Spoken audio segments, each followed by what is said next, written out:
Hello everybody, here is Jerian Games and welcome to another video from the life and suffering of Prince Jerian. Last time I was thrilled to find out that we have a younger brother, as we did in the previous game where we took care of Nathan. Here we'll do our best to try and help our brother Flavian, if I recall. But without further ado, let's move on because a project awaits us and I'm still not sure which one we should follow.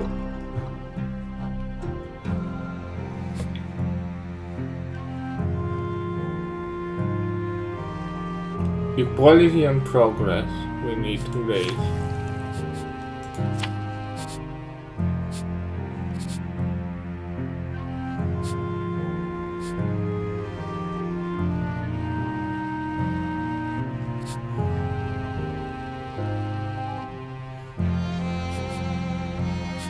Let's go with equality for now.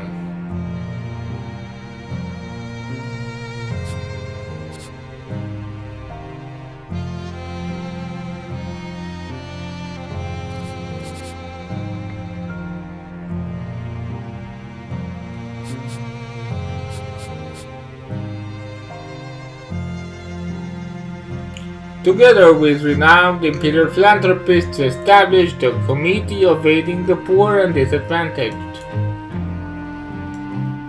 Get it done. Inequality among your subjects undermines their faith in the justice of the empire and leads to frequent conflicts. Therefore, you decide a year to addressing this issue. You assemble prominent philanthropists, compassionate priests, and trust imperial officials to form the Committee of Aiding the Poor. First, you identify the provinces and cities where people suffer most. You send urgent assistance to those areas with a member of the committee overseeing the distribution. Needless to say, a one-time effort cannot change the state of affairs in the empire, but perhaps the committee will one day help the destitute overcome poverty.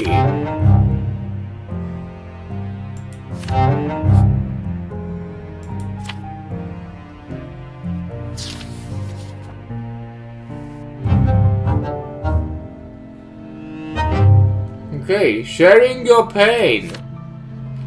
It feels like someone has driven a burning pole right through your brain. Every sound, every movement is torture. The pain is so intense, you believe you've barely been able to sleep recently, and the curtains in your chamber are always closed tight. Sunlight is like kindling to embers in your eyes. You're plagued by migraines. You've tried medicine and prayer, but nothing helps. Setting matters of state aside, you walk down the endless hall to a place where you might find relief.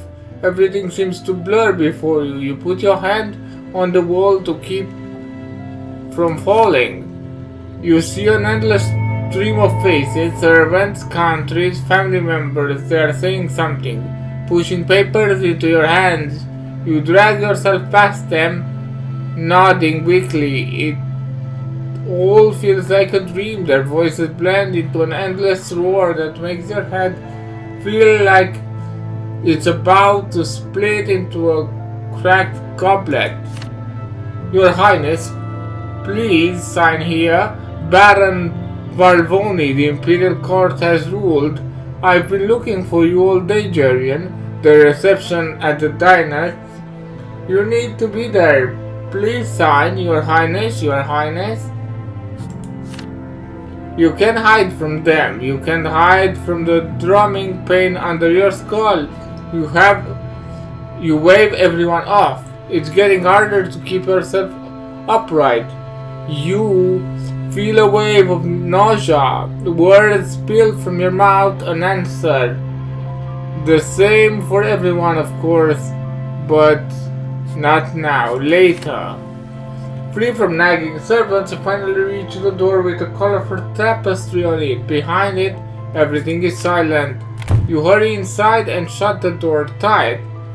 You are enveloped in the delicate scent of incense. Faint candlelight soothes your eyes.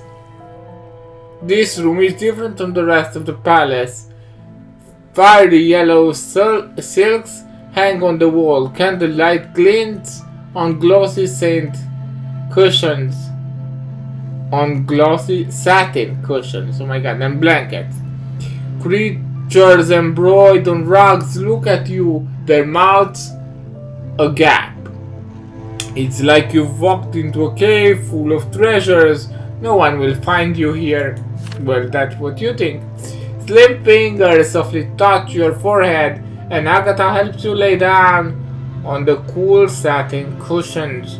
You close your eyes, you hear the distant gentle jingling of bells, the creeping sound of a forest, murmur of a spring. The pain fades. Agatha gently unbuttons your jacket, takes off your shoes, and wraps you in a thin fabric. You take a deep breath. Your whole body relaxes, and the tension melts away like butter. I'm glad to see you, master. You're pale as an icy cliff, but I can see a flame raging inside you, burning you to cinders. What burned your heart so? The words come on their own. Too many things to do, too much to think about all at once. Agatha listens, stroking your hair. You tell her everything, how your family is actually not a source of strength but a demanding overseer, how your ancestors guide you but won't let you breathe freely, how you're like a knot being tugged in opposite directions, which only makes it tighter, how you're the reason for the strife in your household. Everyone wants your attention, everyone wants to influence you, and it's all tearing your family apart. You speak for a long time, until you have no strength to continue. Agatha strokes your cheek with her finger. You listen to her quiet velvet voice. That sounds hard. You're confused, but your heart and your mind know the answer. Listen to them, master. Everyone in your family has their own truth. Each of them will continue trying to pull you to their side, but if your heart is full of love and your mind is clear, you will make the right decision. Well, I have logic above all else and love above all else, so Agatha hums a song in a language you don't know. Her throaty, melodious voice warms you and envelops you in its velvet softness. The pain recedes when you let out a content sigh. Surprised, you ask Agatha how she did it. She smiles softly, like a ray of light poking through drawn curtains. It's a composition, master. Composition is the first step towards the love that you want to learn. By sharing your pain, I've eased your burden a bit. I think is your... Oh, I've eased, okay. You gaze into Agatha's face. A silky curl touches her darkly colored cheek. Her eyes shine and an impeccable sadness lurks in their inky depths. She stands up and goes to her side table, light a delicately crafted oil lamp. Candlelight gleams and dances on her thin dress. You ask her what burdens her own heart. Agatha has shown you compassion, and now you want to know what is saddening her. Don't trouble yourself over me, master. My pain is not as great as yours. You tell her that even a small pain should be shared with loved ones. She's not trouble at all. There is one thing that saddens me, Master. Do you know anything about the Theodorians? You shrug. Agatha felt silent as if thinking about something. You touch her hand lightly, showing her that you're ready to listen. The Theodorians worship only the elder twin. Well, that's okay. Not both of them. They acknowledge the divine nature of love, but don't accept the divinity of law. Well, I think I could agree with them. This is heresy, and heresy is punished by the Inquisition. My father is a Theodorian, and right now he is in prison. He will not get out alive. It kills me that I couldn't say goodbye to him. There's one thing in this world that I haven't told him, and it lays heavy on my heart. Now I definitely won't see my father until we meet at the peak of the pillar in the elder's embrace.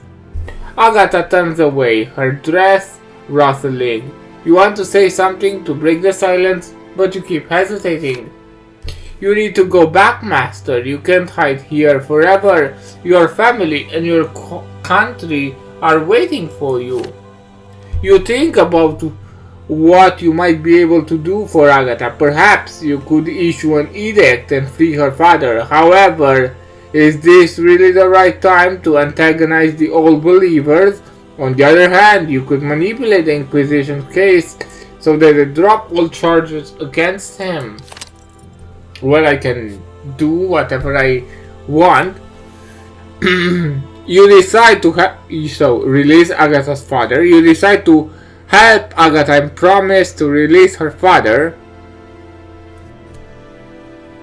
because we have love. We decide arrange a visit to Agatha's father. You will arrange a meeting between Agatha and her father, protect the Theodorian from imminent execution. Okay, or don't get involved. You will not interfere in this matter and turn the church against yourself. Of course, we'll do this.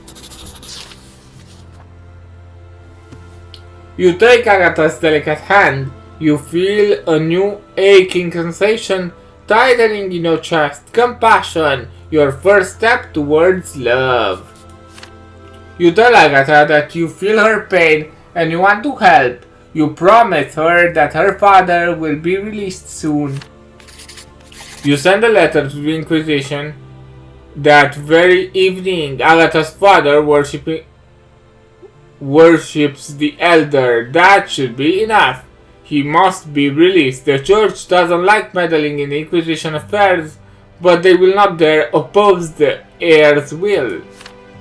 2 days later, you see Agatha once again. She is sitting at the edge of a pond in the palace garden, humming something without a care. You sit down beside her and look into her deep obsidian eyes. You can't help but smile, sensing her happiness.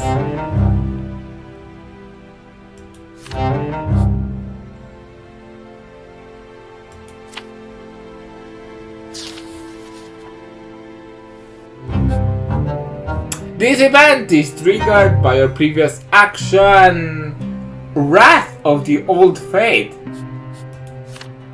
Last week, every newspaper in the capital kept printing stories about some fanatic who tortured a church school in the main temple of the new faith, the Baron door, and burned 18 children inside. Oh my god. Then, even more details follow. The criminal is a noble of the sword named Jerian El Cato, the master of the Champions of Faith. The brothers of this order serve under the wing of the Inquisition and fight the heresies not with words but with steel. Master Etienne claims that he fought the new faith corruption and by destroying bodies brought salvation to souls. Among the dead children was his own son. Oh my god. El Cato does not deny his guilt. He is waiting his execution without protest or regret. But even though the outcome of the proceeding is known in advance, the court must still convene for a hearing. On the day of the trial, we arrive at the noble assembly. The Pontifex Maximus and Patriarch Luke greet you with reverent bows.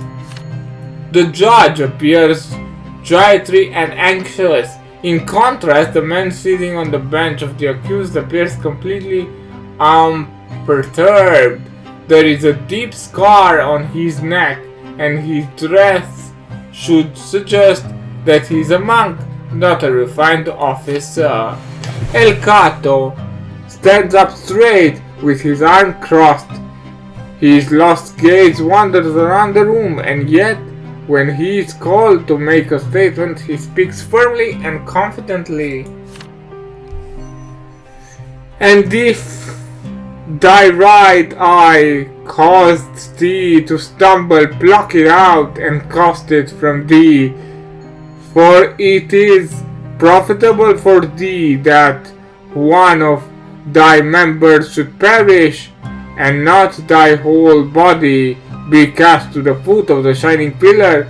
Such is the commandment passed down to us by Saint Isatius, our order. The champions of faith remain true to his will. For what did we see? We saw children being tempted at the church school of the temple. For what have we heard? We have heard that they were taught to read the holy text and cast out upon the twins' will, to tread upon the clergy's lot, which was not there to take, and to ponder them who are beyond their ken. And so I did set ablaze the place which tempted our children into sin. I did destroy that den of heresy and apostasy. The children I have sent to meet them whom they wished to know. From them they will receive true instructions that will eradicate all heretical thoughts. El Cato scans the hall, waiting, appraising, as if trying to gauge whatever the people gathered there are worthy of to hear his address. Did Father Urchin not tell us that death instructs better than a dozen ceremony? Did he not speak truth? Well, Father Urchin is the one that killed us in the last game. Unable to contain himself any longer, Patriarch Luke slams an open palm on his desk and rises from his chair.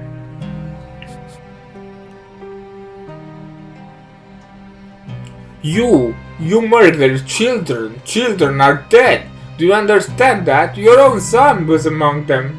How dare you speak of God's will? Every life is a gift from the twins. Who do you think you are to take it? Do we have Patriarch Luke here? We don't.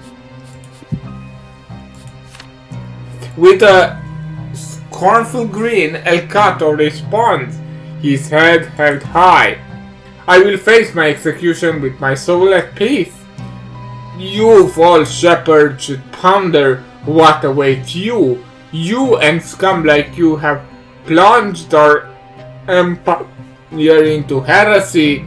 You befuddled the minds of people who put their faith in you. You have doomed thousands of souls to eternal torment at the foot of the shining pillar. Chatter fills the courtroom. All the new believers bicker and shake their fists at one another. El Cato looks over at you. There is boundless hatred in his eyes. And you're guilty, my prince. is 100 times more grave, for you are the primate of the world beyond, destined to rule here in the mortal realm. You will be held responsible for the temptations of the new faith, heresy, and the sins your subjects were led into. El Cato's last words are drowned out by the rising din of voices in the courtroom. The judge bangs his gavel and calls the court to order. Tenerius O'Griff rises slowly from his place on your right. I apologize for the coarse manner of the man before you, your highness. He will undoubtedly be punished for his transgression. Nothing can redeem him from what he has done. But I implore you to consider his message. His execution will not put an end to the problem we face. Its roots run far deeper. Parish schools are teaching thousands of common children to read and write using the scriptures. Their idle curiosity gives rise to discussion and interpretation of the holy text, and thus children, unbeknownst to themselves, commit apostasy and heresy, encouraging upon a lot that not permitted to them. And not only do the new faith clergy fail to safeguard the children from plunging into sin, they actually lead them to the precipice of that very abyss. Therefore, I must be so bold as to insist that put an end to those hot-headed of heresy. If you do not, the clergy and the flock of the new faith will take it upon themselves to do so, and now you know just how far they are willing to go. The true faith. Patriarch Luke leans into you from the left. The cacophonies of chorus in the chamber is still very loud, so he almost has to shout. Would you side with a murderer of children, your highness? Consider something wholly different. Instead of shattering the parish schools, make it legal for anyone to read and discuss scripture, not to preach, but to seek answers for themselves. Your head buzzes from all the noises, the shouting and the increased banging of the judge's gavel. You stand up and raise your hand. When the noise finally dies down, you pause to consider your decision.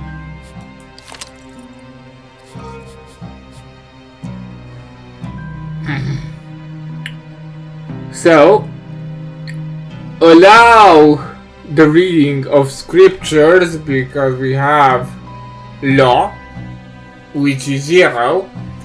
You will allow all estates to read and discuss scripture regardless of their lot. We lose old faith, but we increase equality.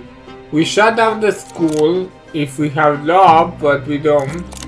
That will increase old faith but decrease new faith, and increase rebellion and also dogmatism. And because we have scholarship and Flavius Tempest, we can switch to new textbooks. Old clergy +1.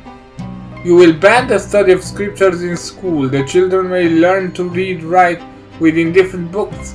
I don't want to increase the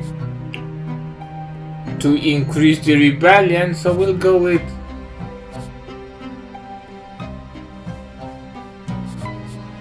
this, even though we lose some house power. With your approval, the judge pronounced the sentence. Justice will be done, and the perpetrator will suffer through that. They take the condemned man away. People filter out the courtroom, the two holy men walk up to you waiting for your decision. You say that every state strives to ascend to the peak of the shining pillar. To the end, everyone must have equal access to scriptures. The teaching of the twins must be found in every home. You will lift this sensible ban. Henceforth, every person will have the right to read the secret text without fear of transgression against the law or suffering the corresponding punishment. But Your Highness, I don't mean to explain your decision back to you, but it's fundamentally incompatible with the very essence of the laws that guide us through the world. You are disrupting the long-established way of life in the Empire and crushing your subjects' loyalty. I'm afraid the priests of the Old Faith will have to take matters into their own hands. Your opinion, my prince, or that of the Tempest, for that matter, is no longer a factor. And besides, it's not as bad as they make it out to be, Jerian. It is your duty as Prime to ease the burden of the lot. When every soul is literate and able to read the scripture without fear, we will be one step closer to the true equality without boundaries of the states. You interrupt him with a wearing gesture and send both priests away. They oblige without another word. You linger in the empty courtroom for a while before you have to leave.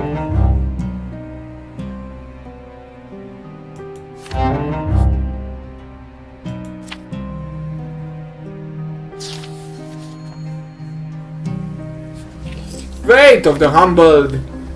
The marble table is encircled by uncomfortable oak armchairs. The council is once again in session. The faces at the table are familiar, and so is the procedure. By now, you're quite comfortable with it. You no longer feel like an imposter among the ruling elite of the Empire. The Great Chancellor is reserved today. You noticed him fiddling with the side of his coat before he speaks. This means that he intends to discuss a complex subject. Let's see how we stand with fates.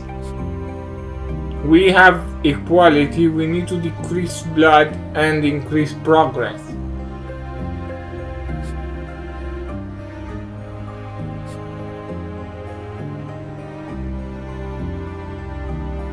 We need to increase these people.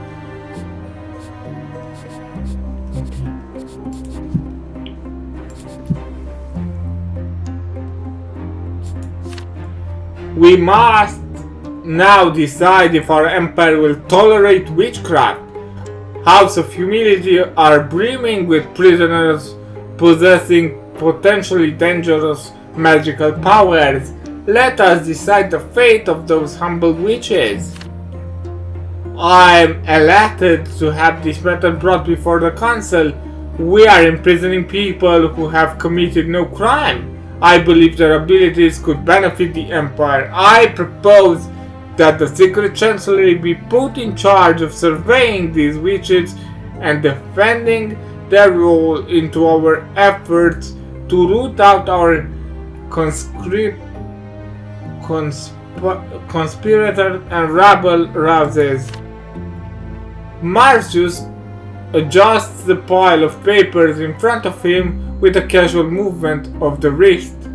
You just barely spot a long, sharp fingernail on his pinky finger. Speaking of putting witches to good use, the Inquisition is already using them to fight heretics. They could make an invaluable contribution to our case. The witches are conscripted with the rebels underground. We must rise to the challenge.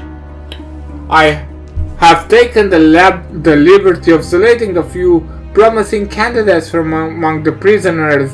They are nobles with impeccable reputation, eager to serve the Empire. There is no reason to keep them in chains. The Secret Chancellery would be happy to employ them with the council approval, of course. Marchus speak. Temer's Ogriff raises a hooked finger. His dark eyes flash, his lips trembling, barely restraining anger. I'm obligated to remind this esteemed counselor that witchcraft is supremely dangerous. Inquisitors can keep the witches in check by the twins' grace, but the secret chancellery has no means of pacifying an out-of-control witch. Heed my word, witchcraft is an abomination. Allowing the witches to aid the Inquisition in its affair is a dire necessity, and in my opinion excessively merciful. Would you really condemn the Arcanian as well, simply because fate has granted them the gift of magic? I believe it would be wise to maintain the existing compromise. Arcanian witches should remain in the Inquisition service. I see no need to meddle in this arrangement. This is preposterous. How can we remain indifferent in the face of such a cruel barbarity and call ourselves a high civilized society? Witchcraft may be evil, but these people never sought this power out. They do not possess them of their own volition, nor in defiance of fate or law. Must our justice befall those who are merely capable of crime yet have not committed no crime? I move that we shut down the House of Humility while still compelling the witches to wear silver collars. Our prefecture should be able to oversee and enforce such a measure. You do not rush to speak, interested in letting your gaze sweep across the council. Ogriff frowns, displeased by the diamond's last words. Monroe brushes his finger over the hilt of his rapier, something he always does when a debate in the council threatens to get out of hand. Whose argument is most convincing? Should the power of witchcraft be used to serve the empire, or should it be banned outright? Is the state of quo worth preserving, if only to avoid risks that such a change might bring? Cornelius calls a vote. Use the witches, because we have law 0. You will vote to bring the witches into service under the secret chancellery. We lose old faith, we decrease dogmatism, and we increase Marcus Milanidas. Do we need Marcus Milanidas?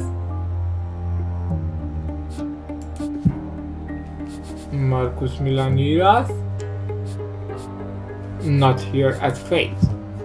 Do we need Marcus Milanidas in any way? No, we don't. Then I'll shut down House of Humility. You will vote to release witches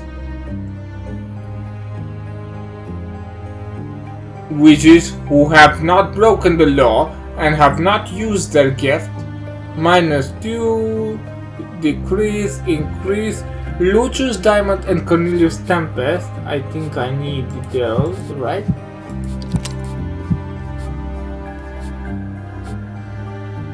Lucius Diamond and Cornelius Tempest. Okay. Keep things as they are. Scholarship decrease, Algus Monroe increase, Teneris Ogriff.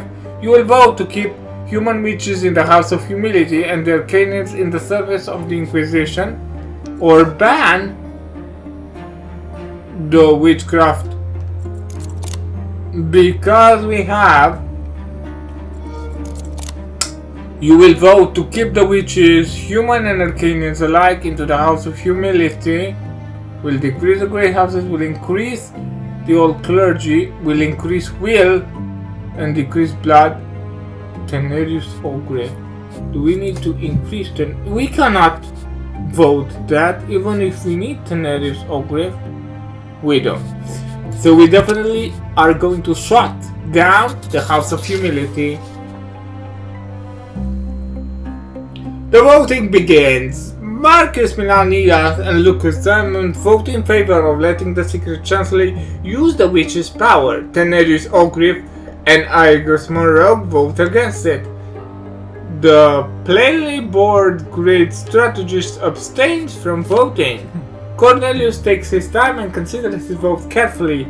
He glances briefly at Milanides. His jaw muscles roll back and forth under his skin as he is thinking his decision through. Eventually, Cornelius abstains. Your uncle doesn't approve of witch's isolation, but does not want to empower the Secret Chancellor either, so he withholds his vote. Now you must decide. You admit that you have been persuaded by Lucius Diamond's argument.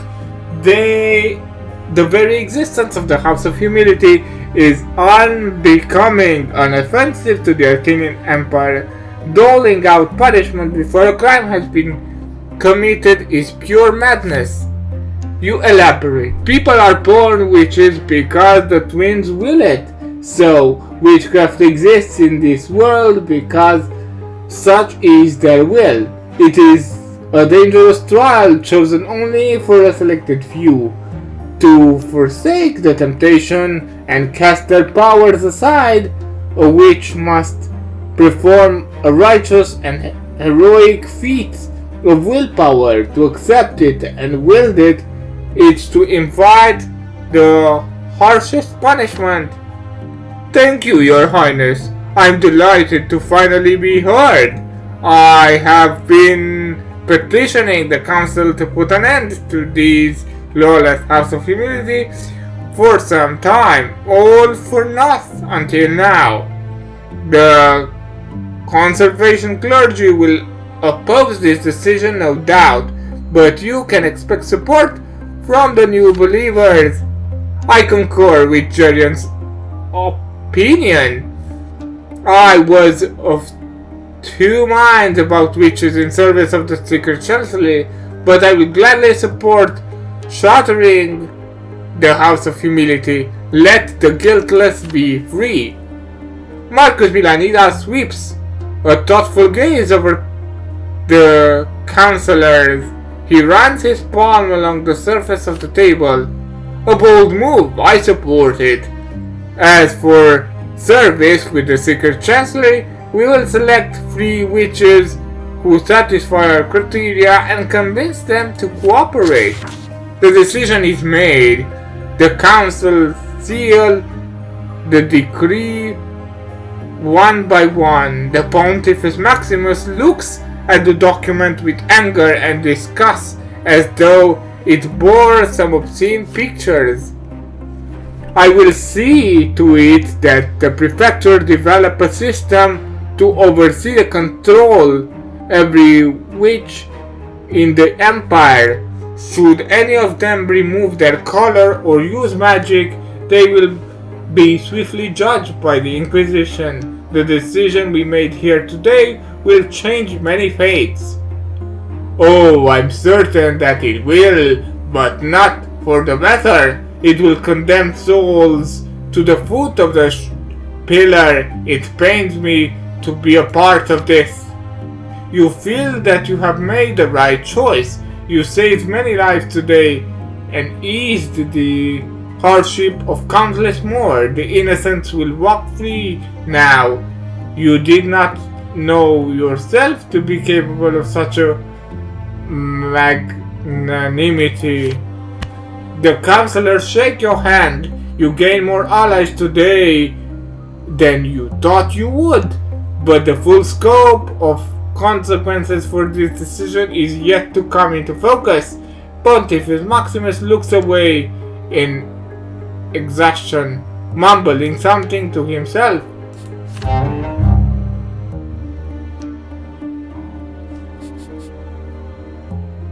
We need 17, we need 2 more.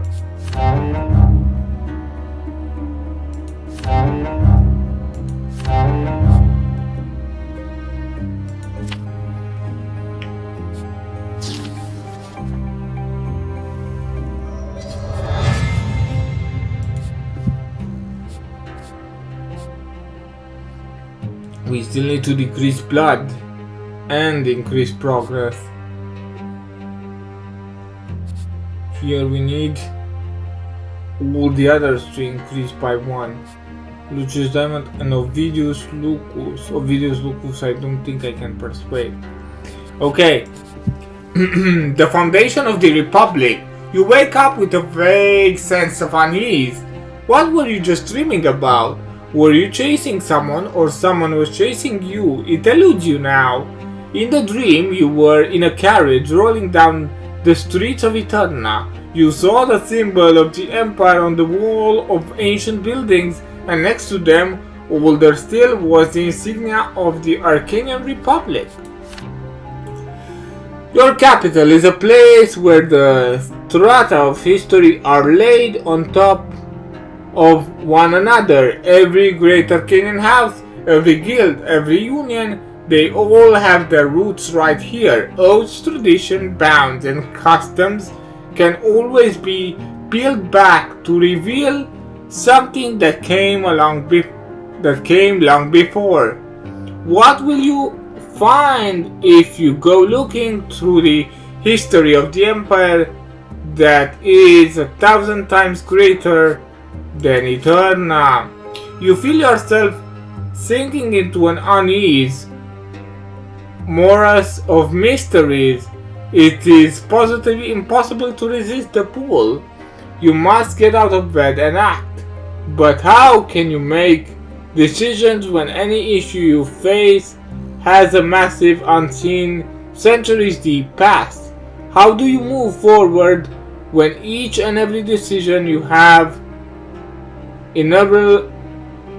every decision may have innumerable, inscrutable consequences? Yes, you have counselor and advisors, but which of them do you truly believe? Who is putting forward a sustained agreement and who is trying to beguile you with lofty words? Today you feel like you don't know. Today you feel like you never knew. Those thoughts weigh so heavy upon you, you cannot get out of bed. The pre-dawn twilight surrounds you. You are not the first to make decisions and navigate a route between others' interests and ancient intrigues. Where did your predecessor find the strength to act? Was there something they could rely on? You pulled a blanket over your head. You wanted to protect you from the terrifying, confusing world outside, just like when you were little. You spend a few minutes in the dark, and then, as if the darkness starts receding before you, you see the branch of a tree. Your breath stops. The blood pulls your temples. Your heart quickens. Hold on. That's not your heart. It's the sound of galloping horses. The blood rushes to your face. You are alive with the thrill of the chase. You hear horses neighing. You pull the sheet down from your face to banish the visions. And Achilles Tempest brushes his cape aside with your hand. He spurs on the streets to go faster and faster. And now it's you rushing ahead, passing the other Arcanian beside you. Blood! You think to yourself, blood is the only thing that will make this right. The friends at your side are of the same mind. You run up a hill into the very heart of the forest. At the edge of your consciousness, you note that this must be the Temple Hill, but devoid of urban construction and converted into a century-old sycamores. At the top of the hill, right by the cliff, stands King Arceus with a mocking look on his face. Arceus, the proud, is nothing if not deserving of his moniker. He is dressed for the hunt, and there is a falcon perched on his outstretched arm. The bewildered old servant, his only companion throughout his life, is hiding behind a tree, deadly afraid. You and your friends dismount. Without a word, you all reach for the hilts of your daggers. You step forward. Your speech was not composed by a rhetorician.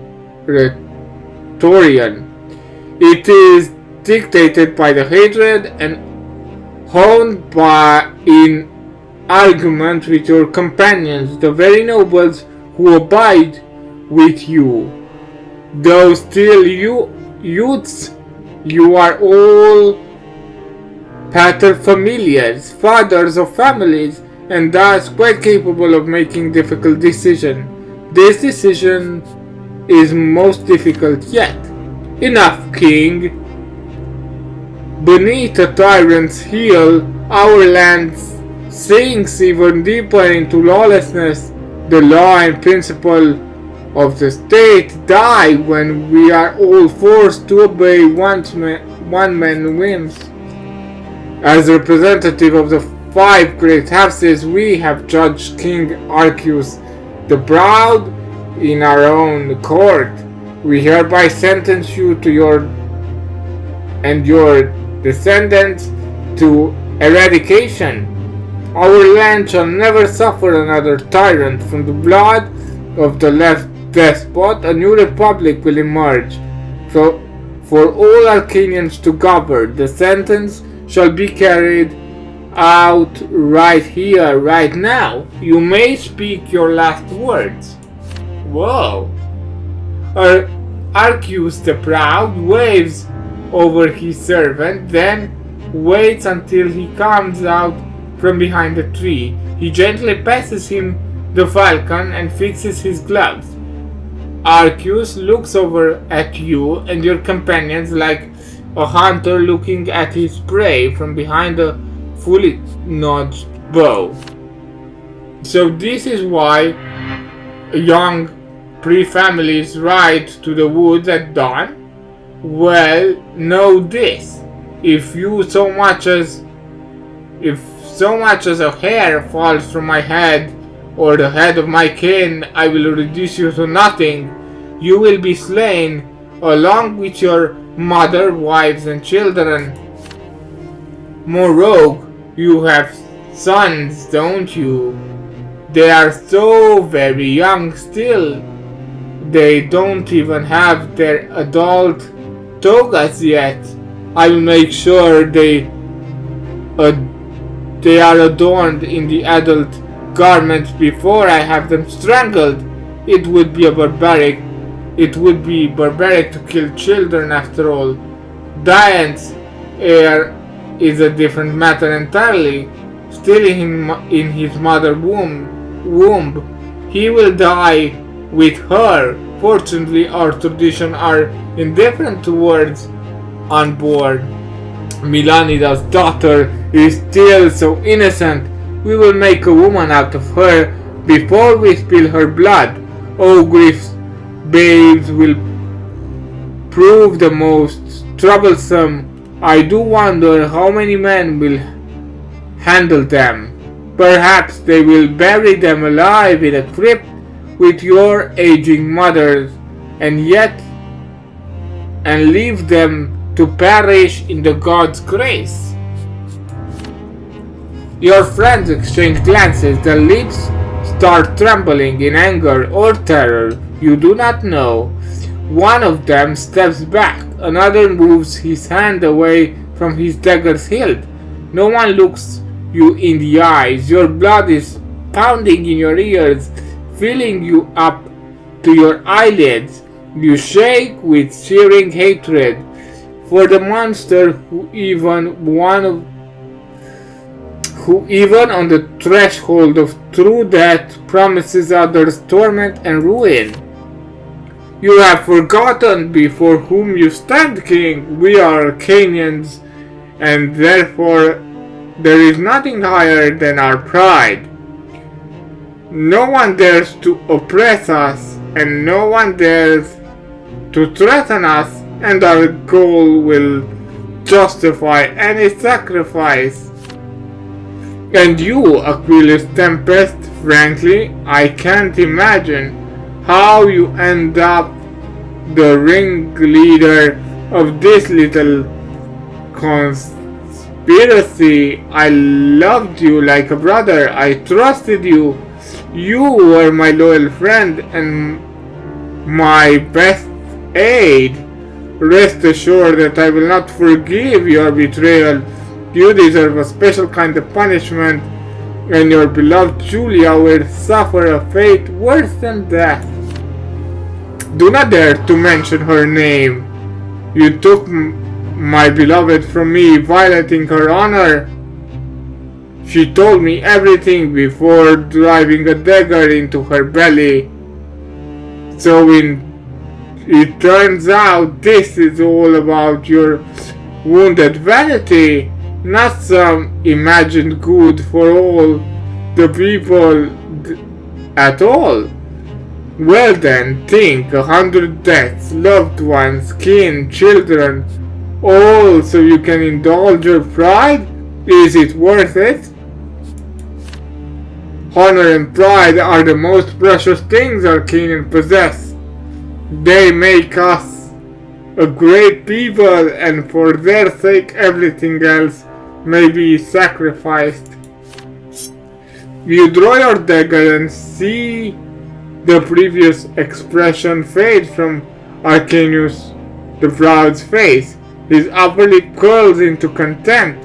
This Arcanian has never lost before, and he won't accept defeat graciously. Your companions follow your example and draw their blades as well. Their edges glint in the first light of day. The sun sears your closed eyelids. A servant enters the room and draws the curtains apart, letting the morning light. But Aquilus, your ancestor, resides, founder of the Republic, has not yet left your body. Frozen with dagger raised, he addresses you. Remember, my blood, the passion is the essence of our Arcanian nature. It guides us. With it, we change the world, conquer other races, and topple tyrants. With passion, we can sacrifice everything for what matters most. Passion is the source of our power. Accept our passion and our pride, and accept me along with them. I will give you strength to move forward. I will make you an unstoppable force. The twilight vision of centuries-old forests and glittering daggers is still real to you, but with sunlight slowly filling the room, it quickly slips away. Will you put stock into your ancestor's word? Will you draw power from Arcanian pride and ambition, or will you know a different path? Embrace Aquilus Tempest. We can't, because we have higher logic. Reject Aquilus Tempest. You will reject so you will accept your ancestors' legacy and draw strength from passion as your forebear did. No. You reject your ancestors' legacy and rely on reason in decision, not passion. Reject Aquilus Tempest. Talk sense into Aquilus Tempest. You will convince your ancestor that without compassion he will become the same kind of monster as the king he overthrew.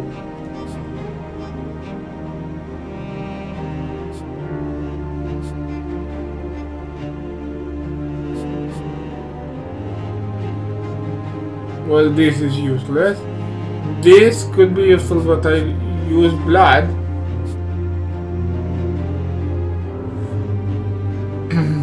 Okay, reject. You scream in Aquila's Tempest face, stop! You say that nothing is gained by striking down a madman in mad rage. Reside will only produce more chaos and sow discord. One must control the impulses and consider the consequences.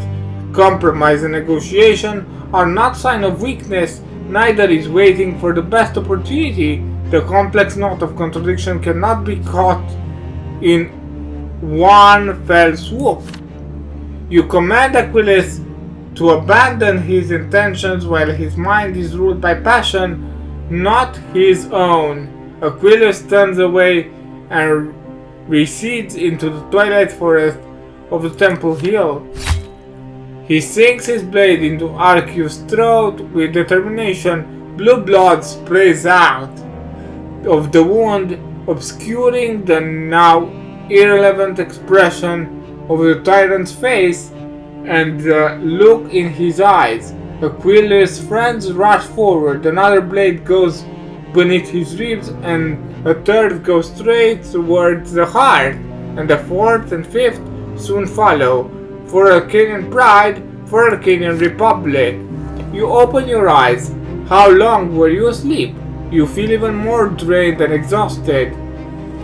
Thoughts of pressing matter crowd your mind, leading to another onset of ennui. As you try to determine why exactly you are avoiding the businesses of state affair, you find yourself bogged down into total disgust for the world at large. Perhaps it would be best to feign sickness and stay in your room. You need to rest, and you need time to think of some things, though. You cannot let the fleeting impulses of your heart guide your hand the way your ancestor did before you. Your decision must be based on understanding of yourself first and foremost. Matters of state can wait. Inaction is preferable to potentially harmful actions.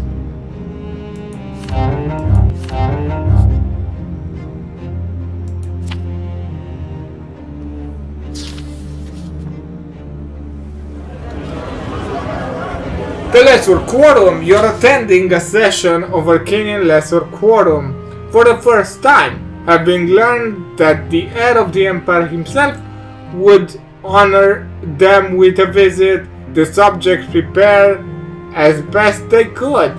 The city hall is festively adorned.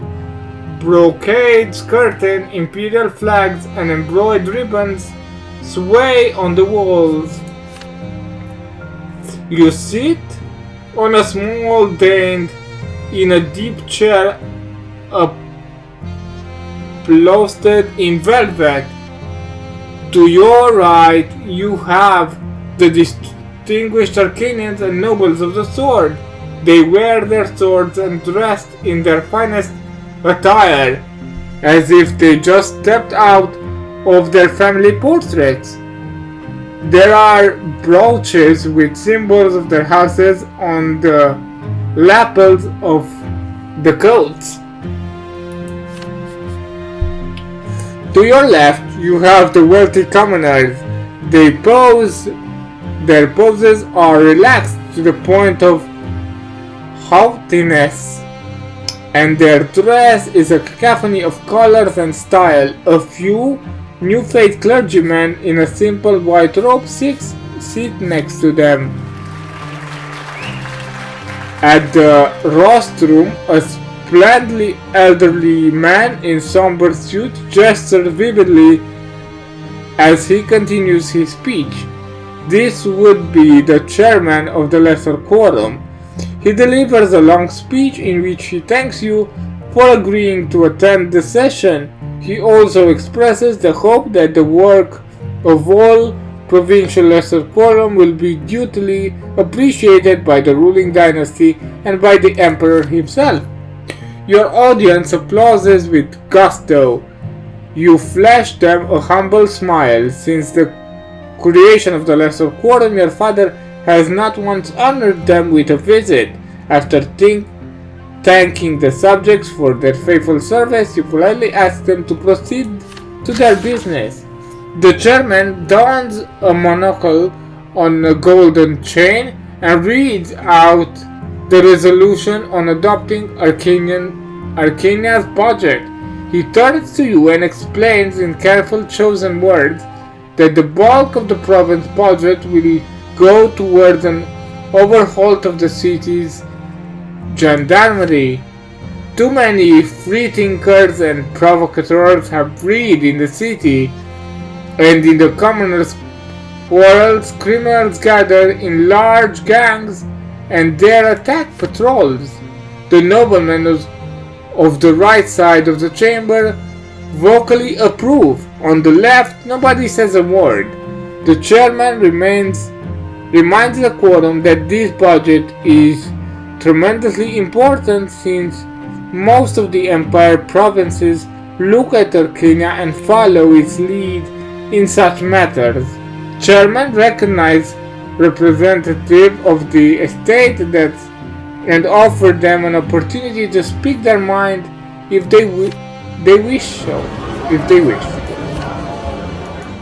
so wish. The wealthy commoners converse animatedly among themselves as they decide who will speak for them. One name is repeated more often than others: Condorcet. The noblemen on the right side of the chamber vocally approve. On the left, nobody says a word. The chairman bids the quorum to be silent.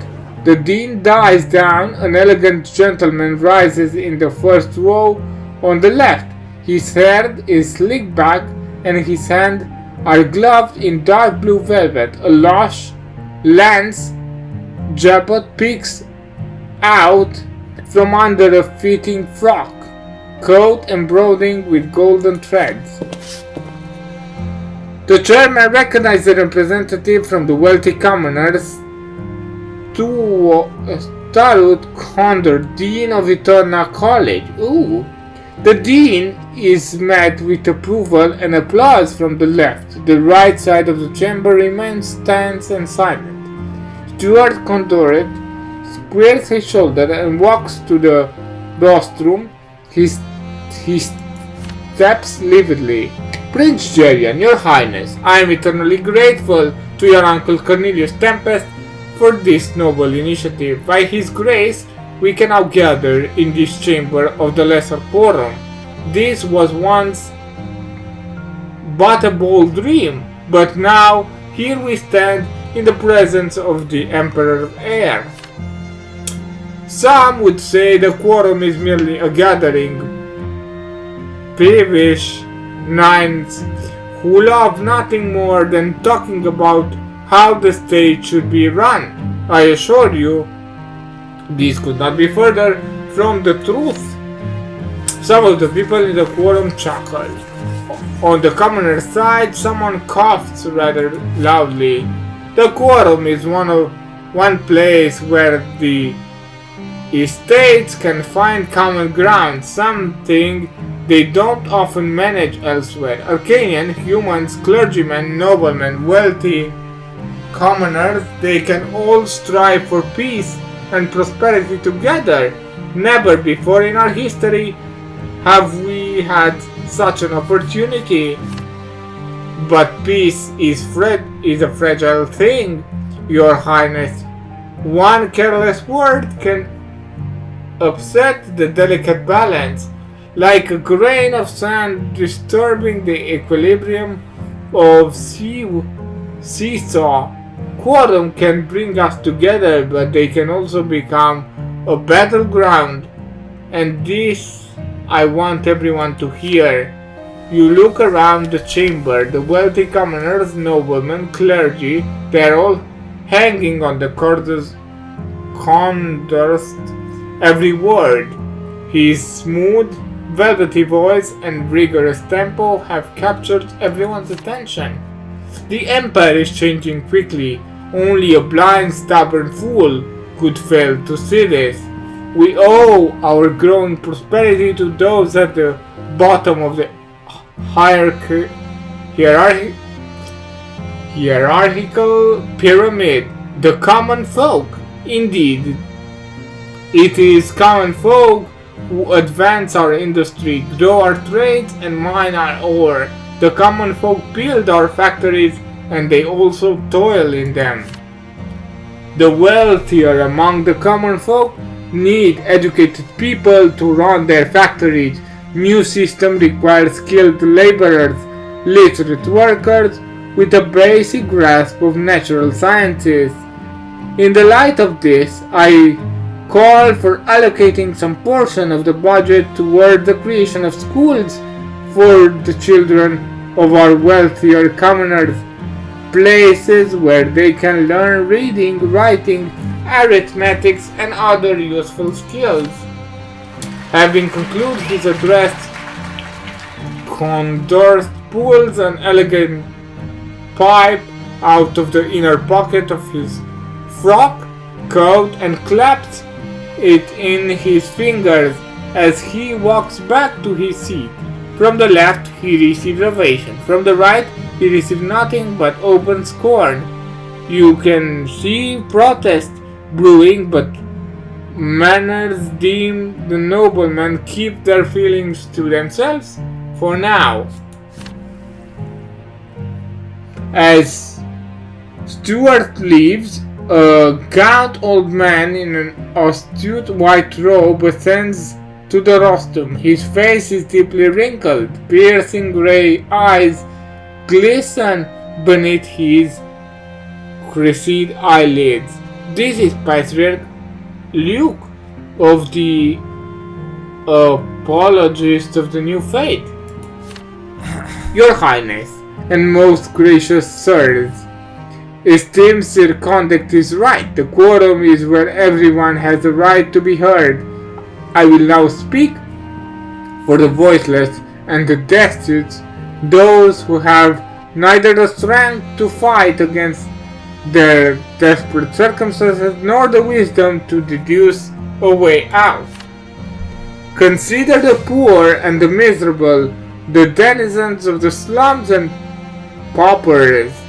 Do you know how much butter a poor man's table sees in a year?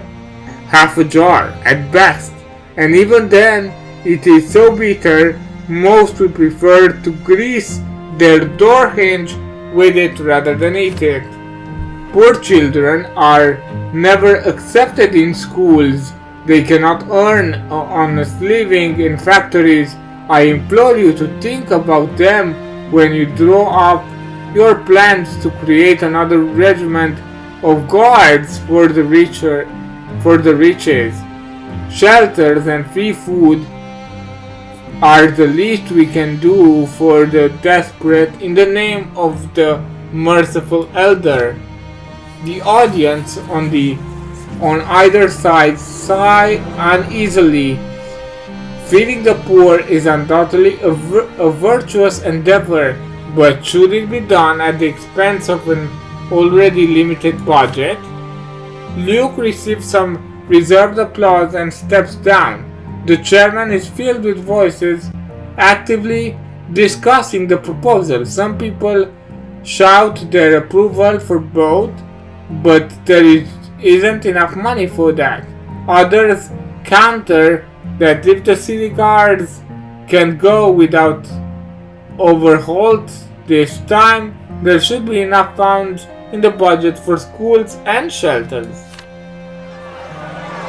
The chamber is in uproar. The men of the quorum are arguing with vitrioli, shouting over each other. Stuart's conduct rubs his forehead in exhaustion. On the right, a steadily young Arcanian stands and vetoes the proposal for the creation of schools in the name of the great houses. The commoners, even wealthier ones, have no need for literacy. His brief speech is met with universal approval of the nobles. The other proposal is shot down by a different representative of the distinguished Arcanian who argue that the Empire is already providing enough houses, all that the treasury's expenses, the chamber is a buzz. Some are satisfied, others are furious. So far, it appears that this session might not see a vote. The chairman calls for order and silence, hammering the wooden table with his gavel. Steward Conduct takes the floor again. Like an orchestra conducted, he waves his pipe, and the bickering in the chamber immediately dies down. Consider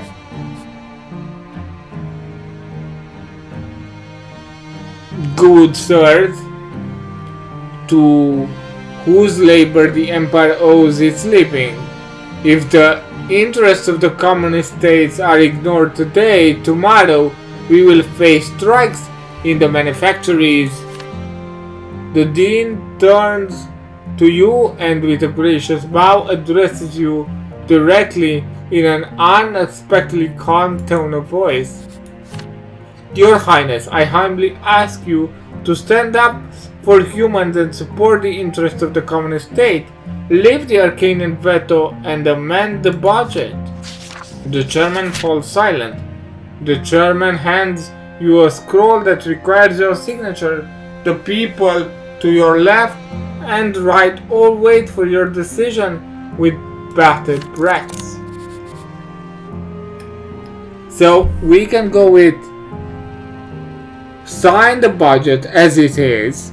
The great houses will be pleased, the distinguished Arcanian will be pleased, New Faith and commoners will be dissatisfied, will get diplomacy plus 10. You will support the Arcanian decision to fund the city guard. Don't think so. You will support the conduit and allocate part of the funds to opening new schools. The great houses will be displeased, they already are, commoners will be pleased, and we have management. Help the poor. You will support Petrus Lucas and allocate part of the funds to aiding the needy. We'll get distinguished Arcanian -1, New Faith clergy +2, and scholarship +1.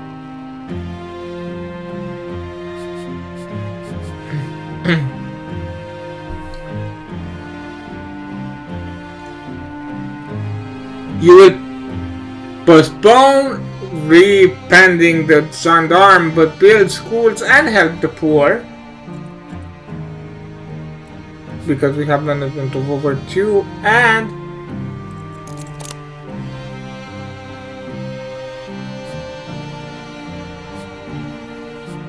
okay.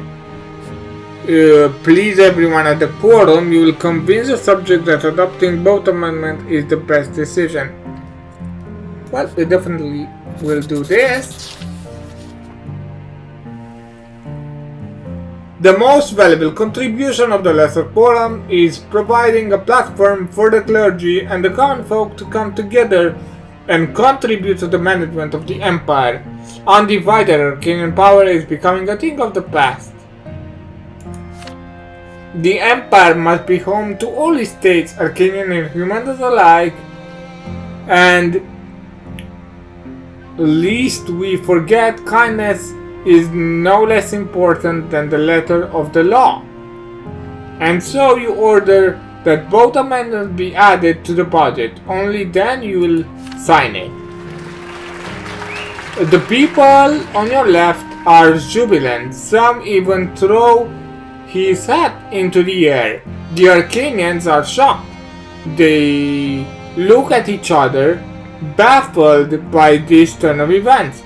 Ignoring the rising hum, the chairman reports that even a complete refusal to ream the gendarme will not convert the cost of finding both projects. He urgently asks you to reconsider your decision. You raise your hand and the chairman falls silent. Hearing you, you say that you will personally examine the budget and find funds for both school and shelters. Some expedition items will be reviewed, but you have enough experience and influence to handle this task. Stuart Condor turns to you, anxiously slicking back his head. Patrick bows before you with a cordial smile. When his head rises back up, you notice that his eyes are wet and glistening. On behalf of the common estate, I offer my sincerest gratitude, Your Highness. This is an important step in our empire path to progress. The common estate and new believer pat each other on the back, congratulate one another, and shake each other's hand. Arcanians rise from their seat one by one and without turning toward you leave the chamber. The clergy is now our ally. The commoners still need more.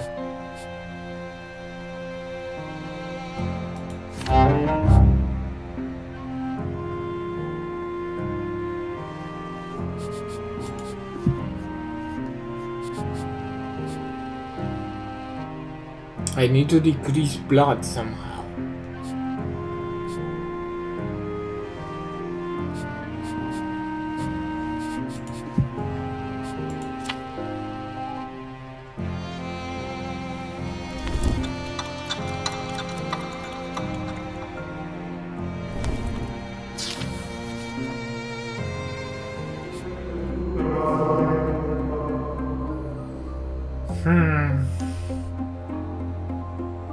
Hopefully, we'll be able to decrease blood and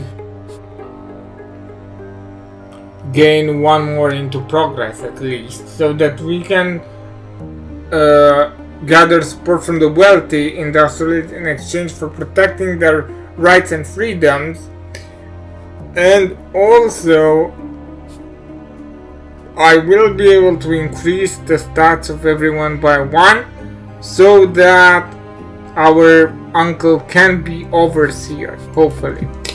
But I guess this will be all for today. I have been Jerian Games. Don't forget to like and subscribe. If you enjoyed the video, feel free to comment, and I'll see you on the next one. But until then, have some great days. Bye.